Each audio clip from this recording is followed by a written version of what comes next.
Reportagem que acaba de chegar.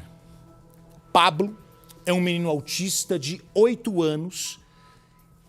A porta ficou aberta, ele saiu de casa, andou pela rua, se perdeu, não conseguiu voltar, desapareceu misteriosamente aqui no estado de São Paulo.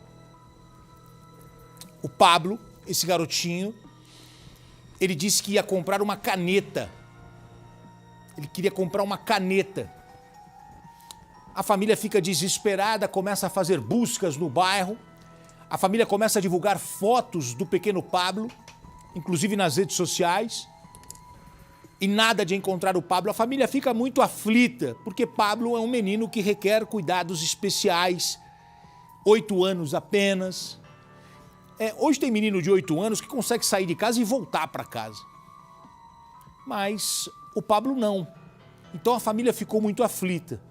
Um morador de rua passando pela rua ali, ele olha e vê um garoto caído num matagal, gravemente ferido. Garotinho caído num matagal, machucado. Esse morador em situação de rua, ele pega e leva o garoto até um comércio, chama a polícia e ajuda o garoto. A pergunta é, o que aconteceu com o Pablo? Pablo é levado ao hospital, desacordado, ferido, está internado. Dias depois ele retoma os sentidos. Ele recobra ali e conta ao médico e à família o que aconteceu. Que ele estava mexendo na câmera de uma casa azul. Quando o dono da casa apareceu, falou, o que você está mexendo aí, moleque?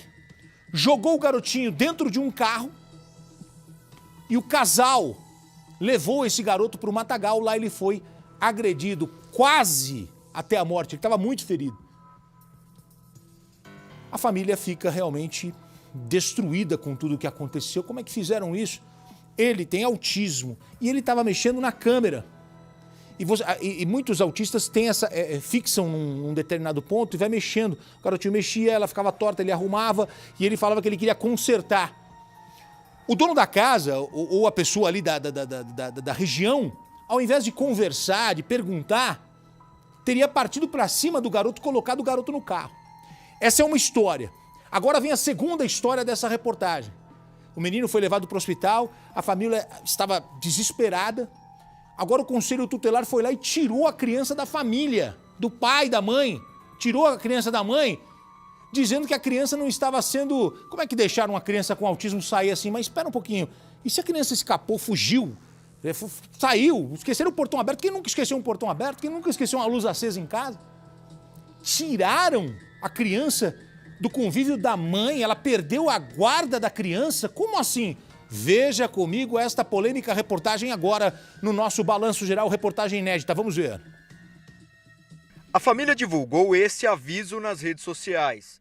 O que parecia ser um caso de desaparecimento era, na verdade, um crime. Eu ia sair procurar caneta e minha mãe achou que ele estava procurando ele por dentro mesmo. Quando ela estava fazendo janta, notou, ele já não estava mais e aí ele desapareceu. Pablo Henrique, de apenas 8 anos, tem autismo. O menino saiu de casa em Sorocaba, no interior de São Paulo, e foi encontrado gravemente ferido em um matagal. Pablo foi visto por um morador de rua. Levou ele até uma adega, acionou os policiais e a gente levou ele para o hospital. Ele estava indeformado, torturaram muito ele. O caso de desaparecimento mudou para um crime aqui neste local, nesta casa azul, que fica próxima de onde Pablo mora. O garotinho caminhava pela rua quando viu esta câmera de segurança e, segundo a família, já era de costume dele pegar qualquer coisa eletrônica e tentar consertar. O Pablo tentou pegar a câmera. Foi neste momento que os donos desta casa viram o que ele estava tentando fazer e pensaram que poderia ser um criminoso tentando furtar este objeto eletrônico. Eles saíram até aqui, pegaram o garotinho e fizeram justiça com as próprias mãos. O menino veio mexer aí, né? Mexeu, porque é criança, né?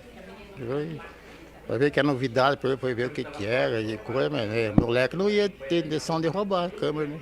Essa terapeuta explica que é bastante comum pessoas com autismo terem fixação por determinados objetos. A Casa Azul e a câmera podem ter sido o gatilho. E essa fixação, que a gente também chama de hiperfoco, ela pode ser mudada durante os anos, mas sempre mantém uma característica de obsessão. No caso do Pablo, entende-se que o hiperfoco dele é sobre consertar objetos e eletrônicos. E é o interesse dele de ir atrás dessa câmera para olhar, para ver se precisava mexer em alguma coisa. E ele, como uma criança e ainda dentro do espectro, não tem um critério de compreender se aquilo é algo que ele pode mexer, que é algo dele. O trauma foi tão grande que o próprio garotinho contou o que aconteceu. Pablo foi agredido por 2 pessoas. Foram horas de tortura. E o Pablo, ele relata tudo. Ele fala que o cara era barbudo, careca e pançudo. Fala a cor da casa. Ele fala que tinha câmera e a mulher do cara é loira. De última hora ele falou pra minha mãe que era 2 ruas pra baixo da casa da minha mãe, que era muito perto.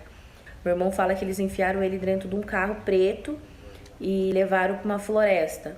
Meu irmão fala que pedia socorro pra mulher e a mulher falava assim: não, filho, calma, a gente não vai te matar, a gente vai te dar uma lição. Pablo precisou passar por atendimento médico e está internado neste hospital. Por conta de toda essa confusão, a mãe perdeu provisoriamente a guarda da criança. A família está revoltada com essa decisão. A minha mãe, infelizmente, acabou perdendo a guarda dele por conta disso, né? Eles culpam a minha mãe do que aconteceu e nesse exato momento a gente não consegue ter notícias. A polícia já conseguiu identificar quem são as pessoas que fizeram isso com Pablo. Um homem e uma mulher que moram na Casa Azul. Eles ainda não foram levados até a delegacia, mas são investigados. A vizinhança lá diz que o cara arrancou a barba, a mulher pintou o cabelo, então a gente tá indo pelo que as pessoas estão falando pra gente. Segundo os vizinhos, depois da repercussão do caso, eles não foram mais vistos. Ele é violentão, não, ele não gosta de criança. Esses dias mesmo ele ficou bravo com a minha netinha, sabe porque a bola bateu no portão dele ali, ele saiu ali, ficou bravo, né? Ele não gosta de bola de criança entrar lá dentro, ele fura, corta. Ele é maldoso mesmo. Pra criançada, pros vizinhos, ninguém gosta dele. A família quer justiça, que eles sejam presos. Era pra ele estar com a gente era pra estar com ele nesse momento, ele não está. E minha mãe, ele precisa sair de lá com a minha mãe do hospital. Vamos lá, a gente precisa conversar sobre vários assuntos aí. Primeiro, cadê o casal? Cadê o casal? Cadê a polícia? Por que a polícia não vai no mesmo apetite que o conselho tutelar para tirar a criança da mãe? Eu achei um exagero. A mãe pode ter falhado, a criança escapou, saiu e não tinha condições de andar sozinha na rua, obviamente. Eu estava atravessando a rua outro dia, já há alguns anos, o meu filho pequeno, a gente estava saindo de um restaurante aqui em Perdizes, meu filho escapou a mão e atravessou. O carro veio e freou em cima. O conselho tutelar poderia ter tirado o meu filho? Não poderia? Porque quem errou fui eu. Ele escapou da minha mão, ele quis correr. Graças a Deus o cara com um carro branco parou assim e eu peguei o meu filho desesperadamente, pedi desculpas àquele homem, abracei o meu filho, mas poderiam ter tirado o Rafael dos meus braços dizendo: olha, você é um negligente, você é um péssimo pai. Mas eu não sou um péssimo pai. Escapou, ele fugiu, assim, ele puxou e correu, coisa de criança. O Pablo, a mesma coisa, o menino viu a porta aberta, colocou na cabeça que queria comprar uma canetinha e saiu. Vocês tiram da mãe? Cadê o conselho tutelar para me falar? É por esse motivo que vocês estão tirando a criança dessa mãe? Então vocês precisam rever aí. É melhor que ele fique sozinho, em algum lugar, sem atenção, do que ficar com a irmã, do que ficar com a família, porque ele saiu de casa uma vez. Vocês precisam cobrar quem bateu na criança, quem agrediu a criança, quem jogou a criança numa mata. Tirar da mãe... Desculpe, gente, a minha cabeça não funciona dessa maneira. Só se a gente não sabe se já tenta algum outro antecedente, só se já houve algum outro problema com a criança. Isso a gente não sabe e o conselho poderia explicar isso pra gente. Outra coisa que me chamou a atenção, Renato, coloca pra mim aqui a imagem da câmera. Onde fica a câmera? A câmera tá alta, gente. Como é que esse menino Cadê a câmera aqui? É aqui a câmera? É aqui? Aqui, aqui. Aqui, aqui. Aqui. Como é que ele sobe? A criança não consegue subir. A impressão que eu tenho é que a criança estava tentando pular assim. Mas mesmo assim não consegue. Mas mesmo assim não está fazendo nada. Nada, Agora, nada. esse é o motivo para pegar a criança e bater na criança? Essa é uma história que eu quero a polícia nela. Eu quero ouvir do delegado, eu quero ouvir a investigação. Não pode aparecer uma criança quase morta num terreno baldio, uma criança com autismo que precisa de ajuda, de cuidados. Aqui no Brasil, gente, a gente tem evoluído tanto nessa questão do autismo por conta dos tratamentos, dos atendimentos, da família, da interação. Quando você interage com a criança, quando você traz a criança para o teu mundo, quando você entra no mundo dessa criança, elas evoluem muito. E aí acontece um negócio desse com uma criança com autismo. Eu quero uma ampla investigação nesse caso. Cadê a polícia? Agora, eu quero uma resposta do Conselho Tutelar, porque o Conselho Tutelar às vezes dá a impressão de que não tem uma pessoa, um porta-voz. Eu quero saber o porquê que o Conselho Tutelar tirou a criança da mãe. Foi só por causa disso? Cadê o Conselho Tutelar? Até o término do programa eu quero uma resposta aqui do Conselho Tutelar. Porque o Conselho Tutelar não pode ser algo que a gente não consiga atingir. Não vai falar por quê? Vocês são melhores do que quem? Por que vocês tiraram a criança da mãe? Como disse o Lombardi, tem alguma coisa a mais que a gente não sabe? Eu quero saber. Eu quero saber, porque nós estamos aqui ouvindo essa família. A família está desesperada, porque a criança escapou. Quer dizer que qualquer problema que acontece, qualquer acidente doméstico que acontece numa família, vocês vão tirar a criança dos pais? Não é assim que funciona, não. Vocês não estão acima da lei, não. E o Conselho Tutelar, você Justiça. sabe que o Conselho Tutelar ele é eleito e ele é remunerado. O conselheiro é remunerado. E eu lembro aqui de um caso do Conselho Tutelar, aqui na Grande São Paulo, onde 2 meninos, com medo da madrasta, eles foram para o Conselho Tutelar, imploraram para ficar no Conselho Tutelar e o Conselho Tutelar entregou essa criança para a madrasta. O que aconteceu? A madrasta e o pai mataram os 2 meninos. Nós demos aqui o caso. Outra coisa, a família, estamos em contato com a família agora, a Patrícia Gomes me informa aqui. A família diz que o Conselho Tutelar alegou negligência e impede a família de visitar a criança no hospital. Absurdo, que é um absurdo. Que é um absurdo. A irmã não pode ir lá visitar o irmão? Espera um pouquinho, gente. Tem alguma coisa estranha nessa história. Tem alguma coisa que não está fechando aqui na minha cabeça. Vamos ficar em cima dessa história. Aqui, ó.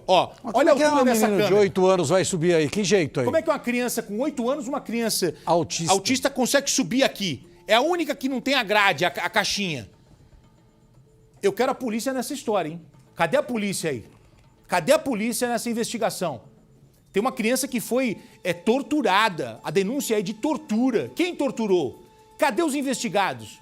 Ou você pode sair torturando criança por aí que não vai acontecer nada. Ô, gente, pelo amor de Deus.